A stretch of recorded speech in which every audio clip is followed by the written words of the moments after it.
जय शनिदेव। प्रिय दर्शकों, मैं राजेश जोशी आपका ज्योतिष जागृति केवल सत्य कार्यक्रम में आज फिर से स्वागत करता हूं। अपनी सिखाने की श्रृंखला को आगे बढ़ाता हूं। प्रिय दर्शकों, आज हम सिखाने का अगला टॉपिक लेते हैं। आपने पिछले 2-3 लेक्चर में इसकी इंट्रोडक्शन सुनी, आपने बहुत सराहना की। मैं आपका अति धन्यवादी हूँ कि आप प्रोग्राम इतने शौक से देखते हैं। मैंने पहले घरों के बारे में जानकारी दी, दूसरे लेक्चर में भी आपको पूरे 12 भावों तक आपको विस्तृत जानकारी दी। आपने इसे बहुत अच्छी तरह से समझा। आपने बहुत सारे फ़ोन कॉल्स किए, आपको बात समझ में आनी शुरू होगी, क्योंकि आप में से बहुत सारे लोगों की फरमाइश थी कि हम क्लासेस अटेंड करना चाहते हैं, लेकिन वो तो हमारी दिसंबर में होती हैं। मैं चाहता हूँ कि अगर आप पहले ही रेगुलर ये प्रोग्राम देखें तो कम से कम 3 से 6 महीने में खुद की कुंडली एनालाइज सही ढंग से करने में सक्षम ज़रूर हो जाएंगे। तो मैं जानता हूँ इससे कई लोगों को प्रॉब्लम अवश्य होगी। मेरे पढ़ाने से अक्सर लोगों को प्रॉब्लम आती है, मेरे बारे में कुछ गलत बोला भी जाता है, लेकिन मुझे इससे कोई फ़र्क नहीं पड़ता। उन्हें अपना काम करने दीजिए, हम अपना काम करते हैं, क्योंकि हमारे कार्यक्रम का सिर्फ एक ही एम है कि जागृति लाई जाए सही दिशा में। सही दिशा में जागृति सिर्फ तभी लाई जा सकती है अगर आपको कुछ सही दिशा में ज्ञान दिया जा सके जो कि शास्त्र सम्मत हो। प्रिय दर्शकों, आपने कई ज्योतिष विद्वानों के मुख से अक्सर त्रिकोण, केंद्र, त्रिक स्थान ये सुने तो होंगे, लेकिन आम एक लेमैन जो होता है उसे सारी जिंदगी ये समझ नहीं आता कि केंद्र क्या होता है, त्रिक स्थान क्या होता है, त्रिकोण क्या होता है। मेरी कोशिश ये है कि मैं बोर्ड लगा करके आपको इसकी विस्तृत जानकारी दूं, ताकि एक ना जानने वाला इंसान भी या ना जानने वाला जातक जो इस प्रोग्राम को देख करके हमारे साथ जुड़ा है, वो इसकी विस्तृत जानकारी पा करके अपना जीवन यापन अच्छा कर पाए और उस विद्या को सही ढंग से सीख पाए। प्रिय दर्शकों, सबसे पहले बात करूंगा केंद्र। आपने ये वर्ड तो सुना होगा, केंद्र। केंद्र कुंडली में पहला घर, चौथा घर, 7वां घर और 10वां घर, इसे कुंडली के केंद्र भाव कहे जाते हैं, यानी केंद्र के घर माने जाते हैं। ये अच्छे भी हो सकते हैं और बुरे भी हो सकते हैं। ये आपको आगे चल के कुंडली से निर्णय करना होगा कि कौन से घर का मालिक कैसा रिजल्ट्स देने वाला बना, वो अच्छा बना या बुरा बना। लेकिन पहले घर को, चौथे घर को, 7वें घर को और 10वें घर को केंद्र कहा जाता है। हर कुंडली में वो बराबर माना जाता है उसे केंद्र। आपकी हो सकता है यहाँ कुंडली में डिजिट्स कोई और लिखे हों, लेकिन अगर कुंडली दूर से देखेंगे तो ये 4 घर जो होते हैं, हर एक कुंडली में इसे केंद्र की पदवी प्राप्त है। इंग्लिश में इसे सेंटर कहा जाता है, सेंटर ऑफ द कुंडली। हिंदी में इसे केंद्र कहा जाता है। प्रिय दर्शकों, पहला, 5वां और 9वां घर यानी first house, 5th house and 9th house, इसे कुंडली का मूल त्रिकोण या कुंडली का त्रिकोण कहा जाता है, क्योंकि ये ट्रायंगल की तरह शेप ले लेता है। अगर आप गौर से देखेंगे, पहले घर से 5वां, 9वां, अगर इन पहले 5वें और 9वें घर को ऐसे मिलाएंगे तो एक त्रिकोण की शेप बन जाएगी। अगर इसी तरह आप कुंडली बना लें और पहले 5वें 9वें में एरो लगाएंगे तो एक ट्रायंगल बन जाएगा। तो इसे कुंडली का ट्राइन भी कहा जाता है, जिसके बारे में आपको बहुत सारी चर्चा अक्सर सुनने को मिलती है, लेकिन आम जातक को ये पता नहीं होता कि ये त्रिकोण है क्या और कौन से घर को त्रिकोण कहा जाता है। तो इसकी विस्तृत जानकारी देता हुआ आपको बता दूं, पहला घर, 5वां घर और 9वां घर, ये तीनों घर कुंडली के मूल त्रिकोण भाव माने जाते हैं, जिनके मालिक को सदैव अच्छा माना जाता है जब तक उसकी प्लेसमेंट अच्छी जगह में हो तब तक। अगर उसकी प्लेसमेंट बिगड़ जाए तो वही अच्छा कहे जाने वाले ग्रह सबसे जिंदगी में बुरा रिजल्ट देने में जातक को बाध्य कर देते हैं। तो पहला घर, 5वां और 9वां कुंडली का मूल त्रिकोण घर या मूल त्रिकोण भाव कहे जाते हैं। प्रिय दर्शकों, छठा, 8वां और 12वां, छठा घर यानी रोग ऋण शत्रु दुर्घटना मुकदमा का घर, 8वां घर यानी आयु मृत्यु ऑब्स्टेकल्स टेंशन डिप्रेशन ससुराल पक्ष हायर रिसर्च का, 12वां घर फजूल के व्यय का, जेल यात्रा का। ये तीनों घर, छठा, 8वां और 12वां, ये त्रिक स्थान माने जाते हैं, यानी तीनों बुरे भाव माने जाते हैं। यहाँ पर गया हुआ प्लैनेट जब तक उस पर कोई प्रॉपर थ्योरी एप्लीकेबल ना हो तब तक वो सदैव बुरे फल ही देता है, वो कभी जातक को अच्छे फल नहीं देता है। इन घर में पड़ा हुआ प्लैनेट सदैव दिक्कत परेशानियां देने में बाध्य हो जाता है, क्योंकि ये त्रिक यानी बुरे स्थान कहे जाते हैं कुंडली में। प्रिय दर्शकों, तीसरा, छठा और 11वां ये कुंडली में उपाच्य स्थान कहे जाते हैं। तीसरा भाव पराक्रम का, छोटी मोटी यात्राओं का, छोटे भाई बहन का, फजूल की मेहनत का। छठा भाव रोग, ऋण, कर्जा, दुर्घटना, मुकदमा, court case, litigation, house of competition, ये सारी चीज़ों का रिप्रेजेंटेटिव छठा भाव। और 11वां भाव फुलफिलमेंट ऑफ डिजायर्स, बड़े भाई बहन, छोटी मोटी हेल्थ प्रॉब्लम्स, आपकी इच्छा पूर्ति यानी फुलफिलमेंट ऑफ डिजायर्स के साथ लाभ का घर भी माना जाता है। तो तीसरा भाव, छठा भाव और 11वां भाव उपाच्य स्थान माने जाते हैं। ये अच्छे भी होते हैं एक पर्टिकुलर थ्योरी के मुताबिक, ये बुरे भी हो सकते हैं। इसके मालिक किस अवस्था में है ये कुंडली में देखकर डिसाइड करना पड़ता है कि उपाच्य भावों के मालिक क्या कुंडली में अच्छा रिजल्ट देंगे या ये कुंडली में बुरा रिजल्ट ही देंगे। तो प्रिय दर्शकों, ध्यान से नोट कर लीजिए, 1, 4, 7, 10 केंद्र कहा जाता है। पहला घर, 5वां घर और 9वां घर कुंडली का त्रिकोण भाव कहा जाता है।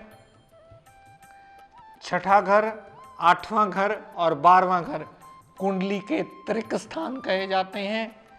तीसरा घर, छठा घर और 11वां घर कुंडली के उपाच्य भाव कहे जाते हैं। प्रिय दर्शकों, आप में से इतने लोग सीखते हैं, इतने लोग फ़ोन कॉल्स करके क्वेरीज करते हैं, तो मेरी भी कोशिश ये रहती है कि मैं आपको ज़्यादा से ज़्यादा विस्तृत जानकारी आपको दे पाऊँ। मेरे इंस्टीट्यूशन, हमारे का एम ये रहा है कि आपके अंदर जागृति लाना। आपके अंदर जागृति सिर्फ तब आ सकती है जब आप किसी ज्ञान को सही दिशा में खुद पढ़ने या समझने लग जाओगे। अक्सर लोग आते हैं, कुंडलियां दिखाते हैं, सालों से कुंडलियां दिखा रहे होते हैं, लेकिन जब हमारे पास कुंडली दिखाने आते हैं तो अक्सर ये सवाल करते हैं, सर मुझे ये बताइए कि हमारी राशि कौन सी है। इतनी जिंदगी निकल जाती है, इंसान को सारी जिंदगी अपनी राशि ही समझ में नहीं आती। कोई जना अपने नाम की राशि को डिफाइन कर देता है, कोई जन अखबार में जो एक मंथ की राशि आती है वेस्टर्न एस्ट्रोलॉजी के मुताबिक कोई उसे लेके चलता है, कोई जना चंद्रमा की राशि को लेकर के चलता है, कोई जना लगन की राशि को लेकर के चलता है। तो आम इंसान को यह समझ में नहीं आता सारी जिंदगी कि उसे कौन सी राशि पढ़नी चाहिए, क्योंकि राशि भविष्य के गर्भ में क्या छिपा है ये हर बंदा जानने का उत्सुक जरूर होता है, लेकिन उसकी दिशा समझ में नहीं आती कि मैं सारी जिंदगी जी सुबह अखबार खोलूं तो मैं कौन सी राशि पढ़ा करूं। ये प्रॉब्लम्स अक्सर हमें देखने को मिलती हैं। मैं कोशिश करूंगा कल के लेक्चर में आपको इसकी विस्तृत जानकारी देना शुरू करूं, क्योंकि राशि जानना, कुंडली में भी अगर आप देखेंगे, अगर कंप्यूटराइज कुंडली बनी होगी तो लगन की राशि सबसे उत्तम लिखी होगी, क्योंकि अक्सर कई ज्योतिषी ऐसा करते हैं कि लगन की राशि लिख देते हैं, साथ में चंद्रमा की राशि लिख देते हैं। लेकिन आपकी जानकारी के लिए प्रिय दर्शकों बता दूं, हमारी जिंदगी में जितने भी इवेंट्स हैपन होते हैं, हमारा चाहे कामकाज है, हमारा दाम्पत्य सुख है, हमारा माता गाड़ी भूमि वाहन संतान सुख है, लाभ है, ये सारे के सारे आपकी लगन कुंडली से डिसाइड होता है, यानी लगन की राशि सबसे उत्तम मानी जाती है। लेकिन बहुत सारे लोग चंद्रमा की राशि को डिफाइन करते हैं। अपनी जानकारी के लिए प्रिय दर्शकों आज नोट कर लीजिए, चंद्रमा की राशि सिर्फ जातक की साढ़ सती कब चलेगी, उसका कौन सा टैया कब शिफ्ट होगा, कौन सा टैया कब आएगा, कब उसका सिंपल टैया चलेगा, ये डिसाइड करने के लिए चंद्रमा की राशि बनी है। लेकिन चंद्रमा की राशि से जिंदगी के इवेंट्स हैपन डिसाइड नहीं किए जाते, उसका चंद्रमा की राशि से कोई लेना देना नहीं है। दूसरी सबसे इंपॉर्टेंट चीज, चंद्रमा की राशि आपकी कुंडली मिलान में सबसे बड़ी मददगार रोल प्ले करती है। क्यों? क्योंकि चंद्रमा आपका मन है, मन की जो राशि होगी वही चंद्रमा आपको डिसाइड करता है। ग्रह मैत्री करते समय, कुंडली मिलान करते समय हम चंद्रमा की राशियों को डिफाइन करते हैं। और बाद में पंडित जी अक्सर ये वर्ड कहते सुनेंगे, इनके मन नहीं मिलेंगे जी। क्यों? क्योंकि चंद्रमा की राशि इनसे नहीं मिलती। आपस में अगर चंद्रमा की राशि न मिलती हो तो कुंडली को कभी मिलान में लाया ही नहीं जाता। तो चंद्रमा की राशि आपकी प्लेसमेंट के से डिसाइड करती है कि आपकी 7.5 और टैया कब चलेगा, या आप जब मैच मेकिंग करने लगे तो सामने वाले जातक से या जिससे आप मैच मेकिंग करवा रहे हैं उससे आपकी कुंडली कितनी मिलती है, कल को आपका मन उससे कितना मिलेगा, कल को आपकी सोच उससे कितनी मिलेगी, ताकि आप एक जीवन अच्छा यापन कैसे कर पाओगे, उसके लिए चंद्रमा की राशि देखी जाती है। लेकिन पूरी महादशा, अंतरदशा और पूरा गोचर आपका जो एप्लीकेबल होके आपकी ज़िंदगी के इवेंट्स हैपन करवाता है, वो सारी की सारी आपकी लगन कुंडली से ही बनती है। तो कल अगर आप किसी भी विद्वान के पास जाएं तो राशि मत पूछिए कि मेरी राशि कौन सी है, वो विद्वान भी बताने में दिक्कत परेशानियां उससे भी होंगी, वो चंद्र राशि भी बताएगा लगन की। सबसे उत्तम सिंपल पूछें कि हमारा लगन कौन सा है। क्यों? क्योंकि सारा गोचर, चाहे वो अखबार में लिखा जाता हो, गोचर इवेंट उसी से हैपन होता है, सारी दशाएं अंतरदशाएं उसी से चलती हैं, सारे इवेंट्स उसी से डिसाइड किए जाते हैं।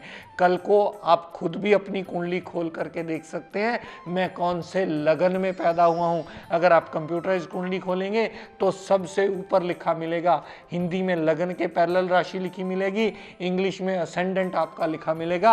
आपको जब भी अखबार में पढ़ना है, जब भी अखबारों, टीवी में, न्यूज़ में सुनना है तो आपके लगन की राशि को ही सुना जाए, क्योंकि उसी पे गोचर अप्लाई करके सारे जने उसे डिफाइन करते हैं।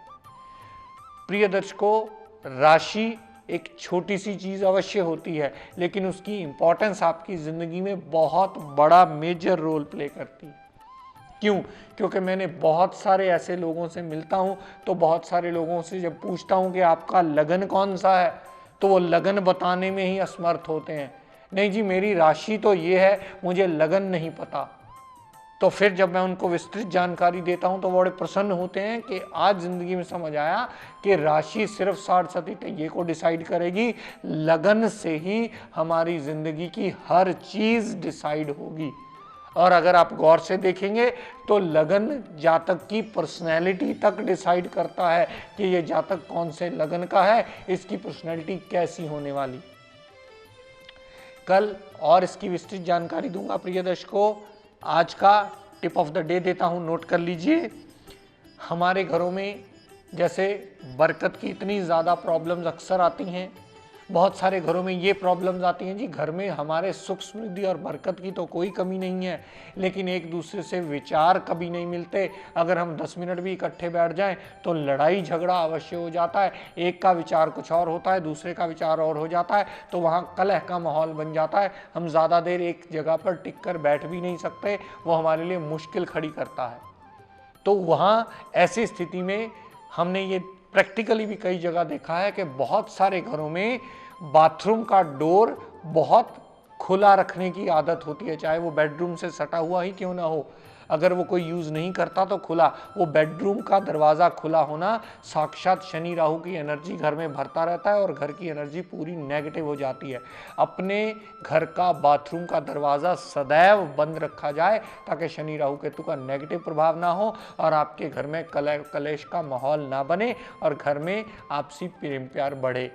प्रिय दर्शकों, आज अपनी वाणी को यहीं विराम देता हुआ, हम सब के लिए मंगल कामना करता हुआ शनिदेव से ये प्रार्थना करता हूँ कि हे शनिदेव, हम सब पर अपनी कृपा दृष्टि, दया दृष्टि सदैव बनाए रखें। जय शनिदेव।